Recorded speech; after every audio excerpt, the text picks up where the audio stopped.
ایک دن کی بات ہے، ایک چھوٹے سے گاؤں میں جہاں پریوں کی کہانیاں ہر گھر میں سنائی جاتی تھیں، ایک پری کی کہانی سب سے زیادہ مشہور تھی جس کا نام فیرویزا تھا۔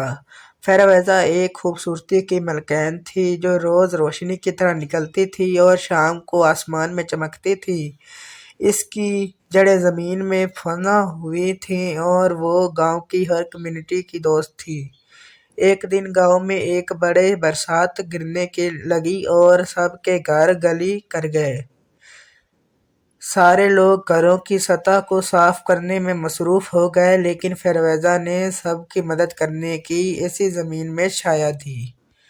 جب برسات رک گئی، گاؤں والوں نے فیرویزا کو پسند کرنے لگے۔ انہوں نے اس کی محبت اور مدد کے لیے شکریہ ادا کیا اور فیرویزا کو اپنی سب سے قیمتی دوست مان لیا۔ اس کے بعد سے فیرویزا نے گاؤں کی روشنی کے لیے ہر قدم پر کوششیں کی اور گاؤں کو ایک خوشیوں کی دنیا بنا دیا۔ اس کی محبت اور جادوئی طریقوں نے سب کو پریوں کی حقیقت پر یقین کرا دیا۔ فیرویزا کی کہانی نے یہ سکھایا کہ حقیقی خوبصورتی اندرونی خوبصورتی میں ہوتی ہے اور محبت اور مدد کے ذریعے ہم ایک دوسرے کو جیتے ہیں۔ گاؤں کی زندگی میں فیرویزا کی یادیں ہمیشہ زندہ رہیں گی۔